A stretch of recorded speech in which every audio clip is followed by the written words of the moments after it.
పరిశుద్ధులు ప్రియులైన దేవుని పిల్లలందరికీ యేసుక్రీస్తు నామములో శుభవందనాలు తెలియజేస్తా ఉన్నాను. ఎలుగెత్తి మొరలిడుతున్నాను, యెహోవాను బ్రతిమాలుతున్నాను, బహు వినయముతో ప్రభు సన్నిధిలో నా ఆత్మను కుమ్మరించుచున్నాను. ఎలుగెత్తి మొరలిడుచున్నాను, యెహోవాను బ్రతిమాలుతున్నాను, బహు వినయముతో ప్రభు సన్నిధిలో నా ఆత్మను కుమ్మరించుచున్నాను.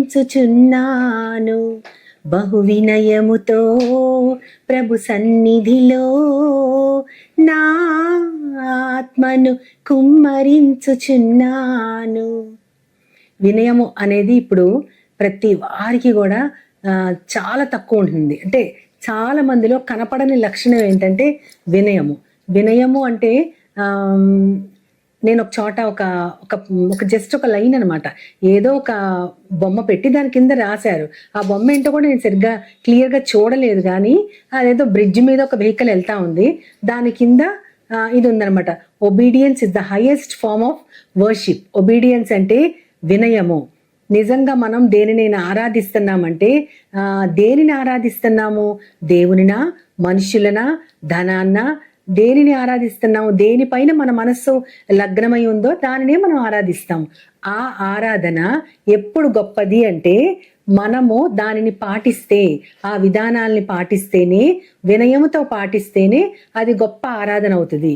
దేవునిని మనం ఆరాధించితే గనుక ఆయన చెప్పిన ప్రతి ఆజ్ఞను మనం పాటించి తీరాల్సిందే. మనం పాటిస్తేనే, ఆయన ఆజ్ఞలు పాటిస్తేనే మనం ఆయన్ని ఆరాధిస్తున్నట్టు లెక్క. ఈ వినయము అనేది చూస్తే గనక, వినయము గల వారి ప్రాణాన్ని నేను ఉజ్జీవింపజేస్తాను అని యెషయా గ్రంథంలో 57వ అధ్యాయంలో 15వ వచనంలో దేవుడు చెప్తా ఉంటారు. నేను మహోన్నతుడును మహాపరిశుద్ధుడును అయిన దేవుడునైనా సరే వినయము గల వారి యొద్దకు, వినయము గల వారి ప్రాణాన్ని ఉజ్జీవింపజేయటానికి నేను వారి యొద్దకు వస్తాను అని అంటా ఉంటాడు దేవుడు.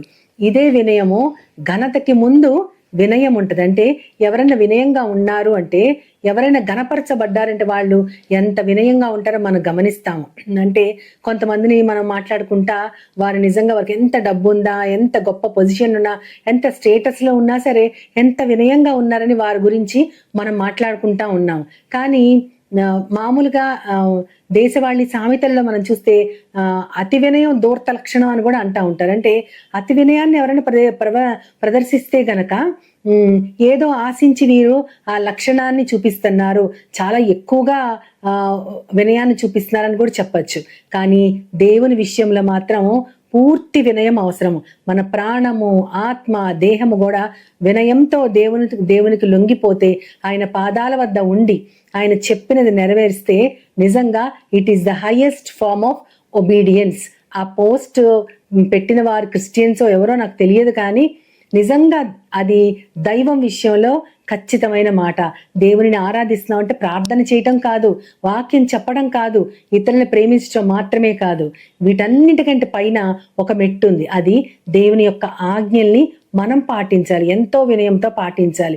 అంతేకాకుండా సమూయేలు గారు రాసిన మొదటి గ్రంథంలో 15వ అధ్యాయం 22వ వచనంలో ఆయన రాజైన సౌలు గారితో మాట్లాడుతూ, బలులు అర్పించుట కంటే ఆజ్ఞను గైకొనుట, పొట్టేళ్ల కొవ్వును అర్పించుట కంటే మాట వినుట శ్రేష్టము కాదా అని సౌలు గారితో చెప్తా ఉంటారు. దేవుని యొక్క ఆజ్ఞను మీరి తేవద్దన్న చోట నుంచి ఆయన పశువుల్ని తీసుకొచ్చి ఇవి దేవుని కోసమే తెచ్చానని సౌలు గారు అన్నప్పుడు, అప్పుడు సమూయేలు గారు అంటారు, ఈ పొట్టేళ్ల కొవ్వును అర్పించటం, ఈ బలులు చేయటం కాదు దేవునికి ఇష్టమైంది. ఆయన ఆజ్ఞను పాటించటం, ఆయన మాట వినటమే ఆయనకి ఎంతో ఇష్టమైనది. అదే వినయముగా ఆయనని అనుసరించటం అని చెప్తా ఉంటారు. ఇది మనకి నూతన నిబంధనలో కూడా చాలా చోట్ల ఉంది. యోహాను గారు రాసిన సువార్తల్లో మనకి 14వ అధ్యాయం 15వ వచనంలో, నన్ను ప్రేమించువాడు నా ఆజ్ఞను గైకొనును. ఆజ్ఞ గైకొనడం అంటే ఎవరికైతే వినయం ఉంటుందో వారు దేవుని ఆజ్ఞను గైకొంటారు. ఎందుకంటే దేవుడు చెప్పిన ఆజ్ఞలు చాలా సరళమైనవిగా కనపడతా ఉన్నా ప్రాక్టీస్లోకి వచ్చేసరికి చాలా కష్టంగా కనపడతా ఉంటాయి. చాలా కష్టంగా మనం వాటిని పాటించగలము. అంటే దేవునిని అనుసరించాలంటే, ఆయన చెప్పిన మాటలు వినాలంటే ముందుగా మనలో ఉండాల్సింది, మన శరీరంలో ఉండాల్సింది, మన ఆత్మ లోబడాల్సింది, వినయ విధేయతలతో మనం ప్రవర్తించాల్సింది ఆయన ఆజ్ఞకు లోబడి ఉంటేనే దానిని మనం పాటించగలం. ఆ విధంగా మన వినయాన్ని చూపిస్తేనే దేవునిని ఎంతో గొప్పగా ఆరాధించినట్లు లెక్క. చాలా మంది రెగ్యులర్గా చర్చెస్కి వెళ్తూ ఉంటారు, దైవజనులు వస్తే వారిని ఎంతో ఆదరిస్తారు, వారి పట్ల ఎంతో గౌరవంతో ఉంటారు, 10th పార్ట్ కూడా ఇస్తూ ఉంటారు, అన్నీ ఇస్తూ ఉంటారు, చాలా చేస్తూ ఉంటారు. కానీ వారు దేవుని ఆజ్ఞలు పాటించడంలో అంత విధేయతలు చూపించరు. సగం కొంచెం వదిలేసినా సరే అది పూర్ణమైనటువంటి విధేయత కాదు. కొద్దిగా చేయడం కదా. మనమే దైవ గ్రంథంలో చదువుతాం, 2 అన్నదమ్ములు తండ్రి మాటని ఏ విధంగా పాటించారు. పెద్దవాడు పొలానికి వెళ్ళమంటే వెళ్తానని వెళ్ళడు, అదే చిన్నవాడు వెళ్ళనని చెప్పి వెళతాడు. వీరిద్దరిలో ఎవరిది వినయము అంటే చిన్నవాడిదే. వెళ్ళనని చెప్పాడు కానీ వెళ్ళాడు కాబట్టి వాడే తండ్రి ఆజ్ఞను పాటించాడు అంటారు. కానీ ఒబీడియన్స్ అంటే మాటలో కూడా ఉండాలి. వెళ్ళను నేను అని విసురుగా చెప్పి తర్వాత పశ్చాత్తాపడి వెళ్ళటం అనేది ప్రాక్టీస్ చేశాడు కాబట్టి, విన్నాడు కాబట్టి బాగున్నట్టుంటది. కానీ ఆ హృదయం, ఆ నాన్న హృదయం ఎంతగా నొచ్చుకుని ఉంటుంది.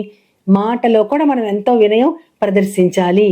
తప్పకుండా వెళతానని చెప్పి ఖచ్చితంగా వెళ్లాల్సింది. కాబట్టి వినయం అనేది మాటలో ఉండాలి, ప్రవర్తనలో ఉండాలి, ఆజ్ఞను అనుసరించడంలో కూడా ఉండాలి. ఎఫెసీయులకు రాసిన పత్రికలో 4:2 కూడా అక్కడ దేవుని మాటను వినడం గురించి ఉంటది. అక్కడ ఏమని ఉంటదంటే, మీరు అంటే దేవునికి ఇష్టలైన వారికి తగినట్లుగా, ప్రియులైన పిల్లలకు తగినట్లుగా మీరు ఉండాలంటే, మీరు పిలవబడిన పిలుపుకి తగినట్లుగా మీరుండాలంటే అని మొదలవుద్ది అక్కడ. మీరు పిలిచిన పిలుపుకి తగినట్లుగా మీరుండాలంటే పూర్ణమైన దీర్ఘశాంతముతో వినయముతో ఉండాలని ఉంటుంది అక్కడ. దీర్ఘశాంతముతో కూడిన వినయముతో అంటే వినయం ఉంటుంది కానీ శాంత స్వభావం ఉండదు. ఇంకా ఎంతకాలం లోబడాలని మనం వ్యసన పడిన కొద్దీ మనకి ఆ వినయాన్ని మనం పాటించేటట్లుగానే దేవుడు మనకి పరీక్షలు మనకి ఎదురవుతా ఉంటాయి. కాబట్టి మనం పూర్ణ శాంతముతో కూడిన దీర్ఘశాంతముతో కూడిన వినయ మనసులుగా మనం ఉండాలి. అంటే శాంతము ఉండాలి, వినయము ఉండాలి. అది దీర్ఘశాంతముతో కూడిన వినయ మనస్కులమే మనం ఉండాలి. కొలసీలకు రాస్తూ పౌలు గారు కూడా 3వ అధ్యాయం 12వ వచనంలో ప్రియులైన వారికి తగినట్లు, అంటే పరిశుద్ధులకు దేవుడు ఏర్పరచుకున్న వారికి, పరిశుద్ధులకి ప్రియులైన వారికి తగినట్లుగా అని ఉంటుంది అక్కడ. వారికి తగినట్లుగా కొన్ని మీరు ఏర్పరచుకోవాలని ఉంటుంది అక్కడ. ఏంటంటే దీర్ఘశాంతము, వినయము, సాత్వికము, ప్రేమ ఇవన్నీ మీకు అలవడాలి అని ఉంటుంది. అంటే మనలో వినయము, మనలో మాటకి లోబడే తత్వము, ఇవన్నీ ఎవరి గుణాలంట? దేవుడు ఏర్పరచుకొనిన వారి గుణాలు, పరిశుద్ధులైన వారి గుణాలు, దేవుడు పిలుచుకొనిన వారి గుణాలు, ప్రియులైన దేవుని పిల్లలకు తగినట్లుగా అని ఉంటుంది. వారిని పోలి నడుచుకోవటం అన్నమాట. అంటే దేవుడికి ఇష్టమైన వారు ఎలా ఉంటారంటే ఈ గుణాలు, ప్రేమ, దీర్ఘశాంతం, వినయము, సాత్వికము ఇవన్నీ ఉన్నవారు దేవుడికి ఇష్టమైన వారు. కాబట్టి మన జీవితాలలో దేవునిని ఆరాధిస్తున్నాం అని చెప్పుకోవడం అనేది ప్రతి దానితో మొదలవ్వాలి. కొంతమంది దైవ గ్రంథాన్ని పట్టుకోవడంలో కూడా చాలా నిర్లక్ష్యంగా ఉంటారు. అది కూడా ఒక ఆరాధనే. దేవునిని ఆరాధించడం అంటే ఆయన వాక్యానికి లోబడటము, ఆయన వాక్యాన్ని గౌరవించటము, ఆ వాక్యము చెప్పే వారిని గౌరవించడం కూడా చాలా ఇంపార్టెంట్. వారు ఎలాంటి వారైనా, వారి వ్యక్తిగత జీవితం ఎట్లాంటిదైనా అది దేవుడు వారిని తీర్పు తీరుస్తారు. కానీ వారు అభిషిక్తులు, వారు దేవుని గురించి చెప్పేటప్పుడు మనము దైవాన్ని ఆరాధిస్తున్నాం కాబట్టి వారిని ప్రేమించడం, వారిని గౌరవించడం అనేది మనకి ఖచ్చితంగా మనం చేయాల్సింది. కాబట్టి నిజంగా obedience is the best form of worship. నిజంగా ఆరాధనలో చాలా గొప్పదైన ఆరాధన ఏంటంటే వినయ మనస్సుతో దేవుని ఆజ్ఞలకు లోబడటం. కాబట్టి మనము అట్లాగా దేవునికి లోబడటానికి మన ఆత్మని, ఇందాక నేను పాడిన పాటలో లాగా మన ఆత్మని దేవుని దగ్గర వినయముతో కుమ్మరించుకోగలిగితే దేవుడు మనం అడిగినది ఏది కాదనడు. ఎందుకంటే అటువంటి ధైర్యాన్ని, ఆ కృపాసనాన్ని సమీపించగలిగే ధైర్యాన్ని ఆయన యేసుక్రీస్తు ద్వారా మనకు అందించారు. నిజంగా మనకి అంత వినయం ఉంటే దేవుని చిత్తానుసారమైనవే మనం అడుగుతాము. ఆయన ఖచ్చితంగా మనల్ని వాటికి పాత్రులుగా ఆయన కూడా మనల్ని తీర్చిదిద్దుతారు, వాటిని అనుగ్రహిస్తారు. కాబట్టి ఆ వినయముతో దేవునిని ఆరాధించడానికి ఈ రోజే మనం ఒక నిర్ణయం తీసుకుని ఆ చొప్పున ప్రవర్తించడానికి దేవుని సహాయాన్ని కోరుకుంటూ చిన్న ప్రార్థన చేసుకుందాం.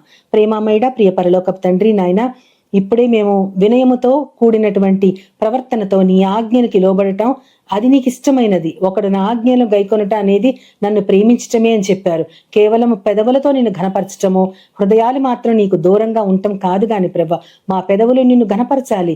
మా హృదయంలో మీరు పరిశోధించినప్పుడు నీకు ఆయాస్కరమైన మార్గము ఏది లేకుండా ఉండటమే, నిన్ను అనుసరించటం మాత్రమే, ప్రాణాత్మ దేహాలతో నీ దగ్గర లొంగిపోవటం మాత్రమే మాకు తగినది ప్రభా. ప్రియులు పరిశుద్ధులైన వారికి తగినట్లుగా మేము కూడా వినయముతో నిన్ను ఆరాధించటం మాకందరికి నేర్పించమని నీ ప్రియ కుమారుడు నా ప్రియ ప్రభు యేసుక్రీస్తు వారి ద్వారా కోరి ప్రార్థిస్తున్నాను పరమ తండ్రి.